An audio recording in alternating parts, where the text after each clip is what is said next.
Hey, I decided at the end of 2020, since it's been a different kind of year, to do a different kind of training. So I've prompted my crew, my team David Meltzer, to give me questions that they're curious about for next year and for things that have happened this year. I really want to get your feedback to see. We're going to do our own live Q&A after this as well, of course.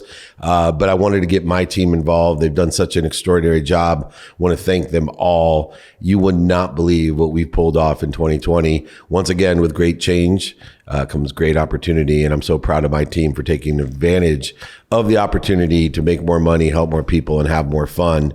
Let me know what you think. Remember, this is the Playbook. Download it, like it, share it. It's going to be extraordinary 2020. Let's get rolling with some questions from my team, and then we'll get rolling with questions from you. Dave, myself and the other people who have been working for you the longest, Monday morning meetings have been a staple of the company culture you've created. This year was the year where you really got specific on 5 practices that kicked off our meeting every Monday this year. Can you walk everyone through what those 5 practices are? My biggest enlightenment of 2020 was effectuating not only the 4 values that I teach. Number 1, gratitude, which gives you perspective, right? It allows you to not just see the light, the love, and the lessons, but share the light, the love, and the lessons, and gives us the perspective that pain is just a turn signal, not a stop sign. It is a turn signal indicating we have that lesson to learn and that we are moving in a better place, a better direction to make our situation better. Gratitude is the most powerful thing. So reiterate some of the early lessons to say thank you before you go to bed and when you wake up. I started doing and reiterating that not only for myself, but for my team. Every Monday morning meeting, I went over these 4 values and my 5 daily practices. The second value really came to light. I studied the Course in Miracles. I've always said that forgiveness or empathy gives us peace. But what I didn't know, and what frustrated me in 2020, was everybody searching for certainty. Everybody was searching for certainty. And I would say the only thing that's certain is uncertainty. If anybody could tell me what is going to happen for sure tomorrow, we can make billions of dollars and give it all to charity. But we can't. But the only quest for certainty that I have is forgiveness. Because if I can learn to forgive the unforgivable, I have much more certainty in my life. The third value is accountability. Now, accountability asks 2 critical questions tied into the lessons of gratitude and forgiveness. Of course, that question is number 1, what did I do to attract this to myself? Utilizing the law of gravity, law of Goya, get off your ass, and the law of attraction. And then 2, most importantly, what did I learn from it? Once again, thematically in 2020, seeking the love, light, and the lessons and sharing those with others so they don't have to pay the dummy tax. And all of these together aggregate to the 4th value, which was originally in Connected to Goodness, a book in which I will give anybody anytime, david@dmeltzer.com. I'll sign it, send it, ship it for free, pay for your shipping. But effective communication turned into inspiration. Number 1, understanding the distinction between motivation and inspiration. Motivation can be fear-based. A lot of people say I'm motivated by fear. Absolutely, you can be motivated by fear. Not the best choice of the way to be motivated, but you actually can be motivated by fear because it gets you up, it gets you back up, it gets you started, it gets you back started. But where effective communication came in was the distinguishment between the motivation, which could be fear, and something that can't have fear in it, which is inspiration. In spirit, not knowing or realizing that not only are you connected to everyone and everything, but you're always connected to what? The greatest source of lessons, the greatest source of light and love, this powerful source that comes through us for others. No longer do you have to live in a world of not enough where you're a victim and everything happens to you. No longer do you have to live in a world of just enough like I did, giving and buying things you don't need to impress people you don't even like. Instead, the thematic venture in enlightenment of 2020 has been allow life to come through you for everyone else. Give your life away. Come from nowhere to now here, back to nowhere. Give your life away. Now, that's where we started the year with these 4 values. I started with my 5 daily practices, incorporating these values. How would you explain being a student of your calendar to a 5-year-old? Well, let me go through the 5 daily practices because I went through the 4 values. The first daily practice is take inventory of your values. Now, this is a difficult practice, but it is the cornerstone of my New Year's resolution last year, which was to build a habit machine.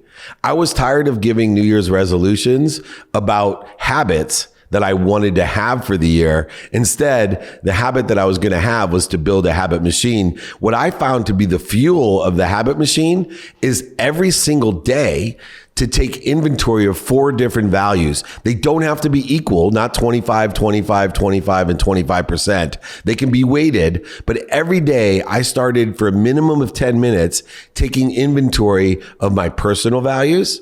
That's what's important to me for that day. My experiential values, which really ended up being much more valuable than I thought because I didn't realize how much of my day I didn't have planned, not planned, or didn't give attention and intention to, including my sleep. Once I started saying, this is what I want to experience today, I started being more productive, accessible, and gracious with my time.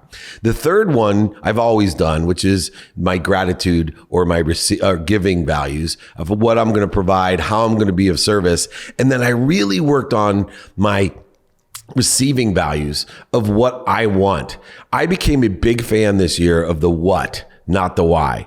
I coached a ton of people to understand this is what I want today. And here's the nuance that I learned. Don't be afraid of being a hypocrite.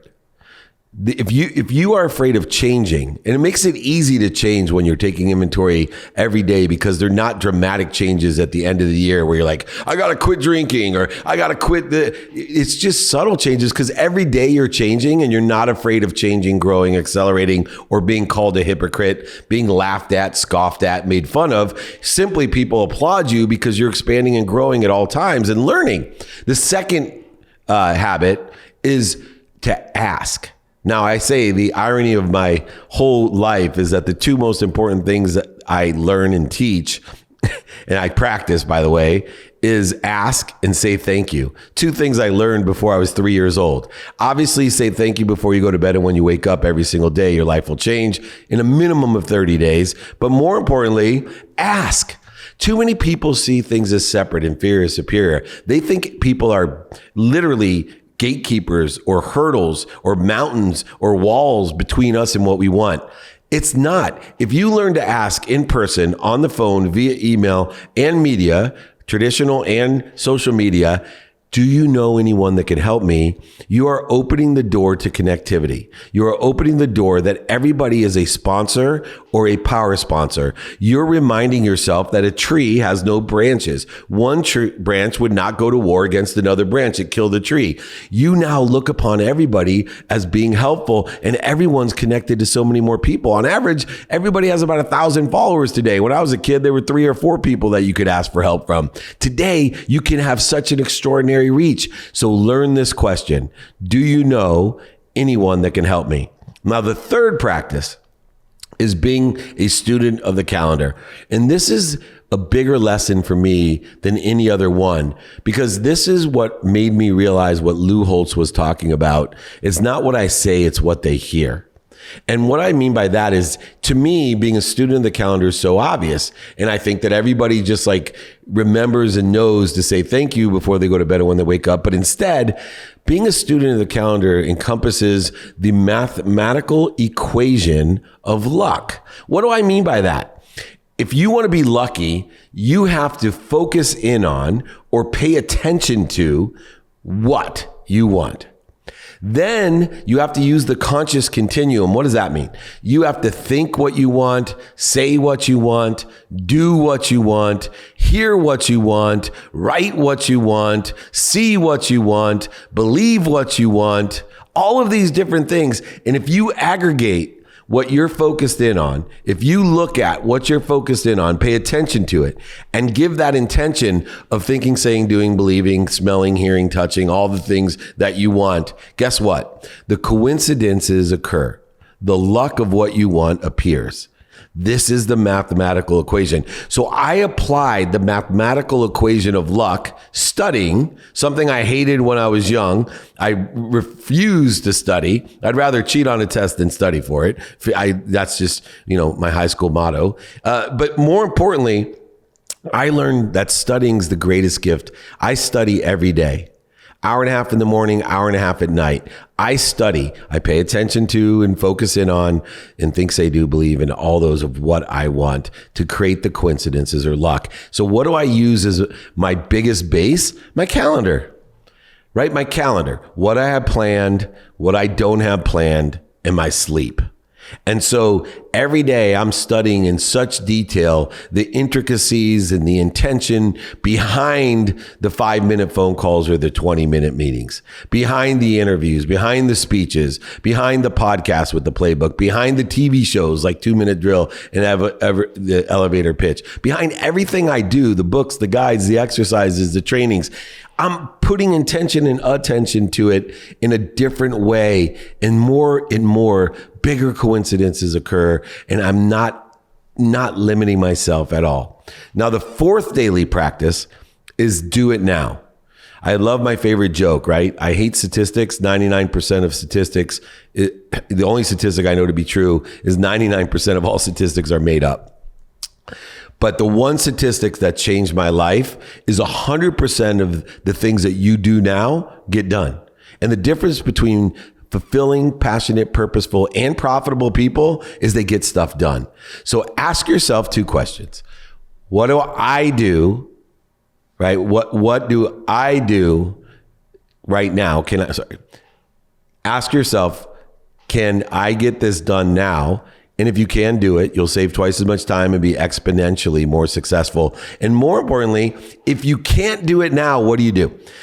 Utilize Roosevelt's matrix of urgency and importance. Look it up. There's a thing called Google. You just search Roosevelt matrix, urgency versus importance, and then decide on what part of your calendar you want to put that in. And if it's not urgent or important, delegate it to somebody else. And then finally, we'll get into more detail, but you have to be a ferocious Buddha on the 5th practice. It's this all-encompassing, lifelong journey of practicing ending fear, spending minutes and moments in fear. Everything I do is within the context of not wasting time, emotion, energy. What's your advice to people who are starting a new career, starting a new business, or starting a new job, or even people who are going back to work after being laid off from COVID or other related instances? What advice would you give them in 2021? Yeah. If you've been laid off, family passed away. I had an uncle pass away. One of my good friends passed away at 40. All types of things happen. How am I accountable for COVID? How am I accountable for losing my job? How am I accountable for shutting down my business? How am I accountable for any of this? You are. You may not be liable. It may not be your fault that COVID happened or your business went out of business or you lost your job, but you're accountable. There's a much bigger thing to realize beyond liability. Liability does incorporate blame, shame, and justification. There's laws and statutes and common law, all types of things that apply to see, that's why we have unemployment. Blame, shame, and justification. You're not liable for certain things, but you're accountable 100% of the time. Meaning, what did I do to attract this to my life? And what am I the minute you look at what am I supposed to learn at it, you allow yourself to find the light, the love, and the lessons to utilize gratitude, forgiveness, and accountability and be inspired. It is what motivates and inspires you to find out the expansion, the growth, the acceleration. In other words, what I believe the accountability question allows you to do, it secures that you are exactly where you're supposed to be, gives you complete control. It allows you to angle to what you want with all the fierce, ferocious persistence that you have, but it also gives you the patience to allow it to come to you. In other words, gives you faith that you'll end up somewhere better than you are today, even though someone may have passed away, even though you may have lost your job, even though you may be bankrupt, whatever is happening in your life that you may not be liable for. You can blame, shame, and justification your way to anything, but you are 100% accountable for it. And if you take accountability, you're going to end up in a better place with that type of faith. People that are in transition, my advice to you is to take inventory not only of your values, but of your capabilities. The better you understand your own skills, your own knowledge of what and who and your desire, you can then align it with the opportunities that are doing well or will do well in 2021, stable opportunities in 2021, or ones that you think will do well as a lottery ticket in 2021. People, once you know what your capabilities are, can find huge opportunities within the context of this extraordinary change. You talk about practice ending fear. If you told me to practice a jump shot, I would understand what that means, go to the gym and shoot a basketball. What does it actually mean to practice ending fear? What am I specifically practicing? It's so funny because my own kids will say, Dad, what do you mean by practicing ending fear? When I know I'm going to football practice or cheerleading practice or dance, I understand how I can practice that, but that doesn't make sense. Let me explain. First, I needed to define fear to my children. Because as much as you think there's fear or ego, everybody has a predisposed understanding of it. Here's how I define fear. One, Freud did a great job of talking about primal fear. So what does that mean? Number one, we do things that we're afraid will cause us to fight, to run away or flee or flight, that we're not going to eat. So, one of the greatest fears is we're not going to have enough money to eat. We're not going to have enough food, right? These are basic primal fears that cause you to do dumb shit. And then the other F word, procreate. A lot of people are driven from fear that they're not going to be able to procreate. But to practice ending fear goes far beyond the innate emotional primal fears. It goes to these secondary fears that ruins people's lives. And how does it ruin people's lives? It wastes their time. It wastes their emotions and energy. It wastes their money. It accelerates them in the wrong direction, away from what they want. Let me explain. How many of you have worried in your life? If I could add up all the time, emotion, money, and energy you've wasted worrying, how rich would you be? How many of you have felt inferior? If I could take all the time, emotion, money, and energy you wasted on feeling inferior, how much richer would you be? How many of you have been offended? This is my biggest one. I practice this every day. If I could have two things back, three really. If I could have all the time, emotion, energy, and money back from worrying, resenting people, and being offended. If I could have all that back, I can't even tell you how rich I would be. There'd be so much time, emotion, energy, and money in my life that I've wasted. And so when I talk about practicing ending fear, you need to identify what you're afraid of. We all know the primal fears. You're going to be afraid of the food, the fight, the flight, and the other F word that means procreate. But are you aware, or can you raise your awareness and definition when you have a need to be angry or anxious or frustrated or scared? Or what if you have a need to be offended? Guilty is another one. How many of you, time, emotion, energy, and money, feeling guilty about stuff? What does that get you done? It's a wasteful energy. So what I teach is to practice not ending it. I probably shouldn't say that because it's impossible, because we can't give an egoectomy and take it out of us. But why don't we practice diminishing, dissolving the fear, dissipating the fear? Meaning, I tell myself, when I, number one, identify what I'm afraid of, stop. Just stop. Don't resist it. Don't fight it. Don't go around it, over it, under it, oversell it, back end sell it, manipulate it, cheat it, lie it. Don't do any of that. Just stop. Breathe, which I say drop, but breathe through your nose, out through your mouth. Be calm, get to what I call center or neutral. I call it dropping to your higher self, because being centered or neutral is your highest self, because it allows you to have less interference to the light, the love, and the lessons, to connect to the power that you are connected to, the one that you're most afraid of. But more importantly, you need to practice dissipating, dissolving this idea of wasting time, emotion, and energy by identifying it, stopping, dropping, and then you can move in the right direction. If you're in fear-based consciousness, primal or secondary, your mind, your body, and soul are on fire. These should be key indicators that you're in a fear or ego-based emotion. Therefore, when you're on fire, stop, drop, and roll. It's that simple. Make practicing, diminishing, or ending fear your goal. Tell yourself when you're afraid, cancel, stop, drop, and roll. Minutes and moments. That's what I spend. The difference in my life is I only spend minutes and moments in fear, not hours, days, weeks, months, and even years I've spent in that emotion. What's your favorite memory of 2020? My favorite memory for this year is the Meltzer videos, especially the dinner one.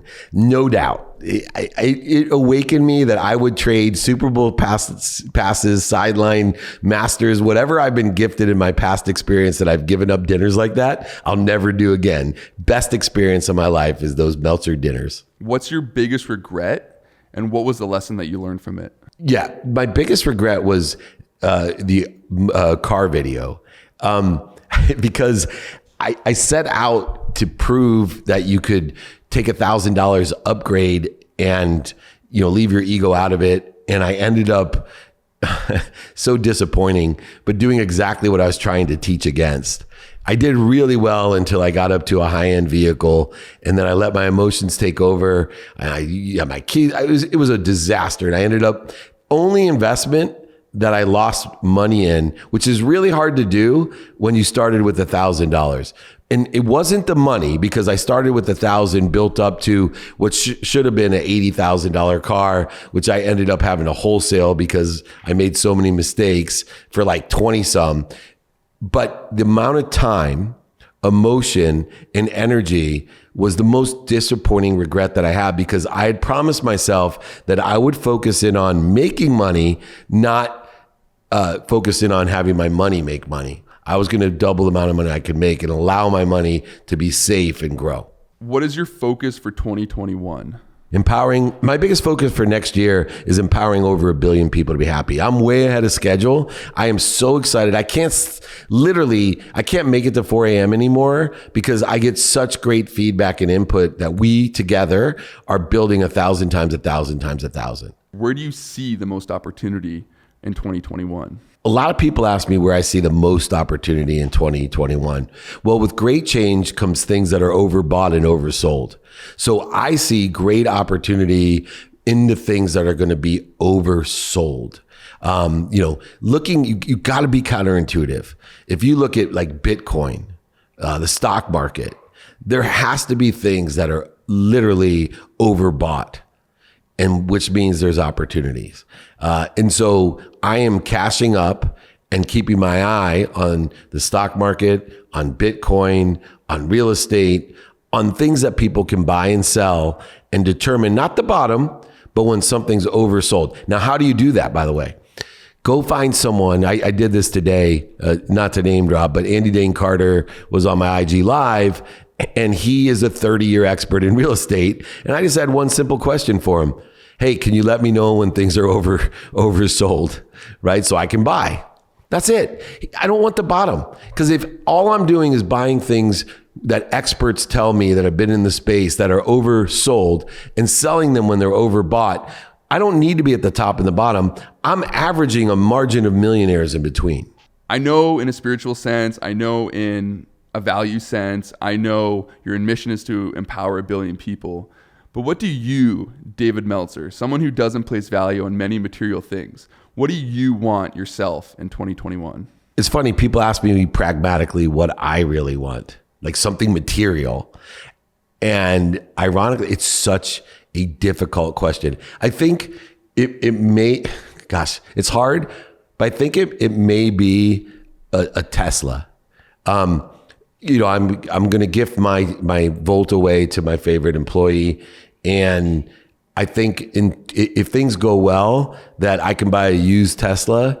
And, I just think it's an extraordinary car without, it's not a Ferrari. It's not a Porsche, but it's a car. I'd buy a used one that's in really good shape, but I think that's materially what I want. Yeah. So, in conclusion, I think the greatest lesson about this year, whether we go into the roaring 20s or into a depression, is that the people out there that can find the light, the love, and the lessons, that can live with gratitude, forgiveness, accountability, and inspiration will do better in times of accelerated change.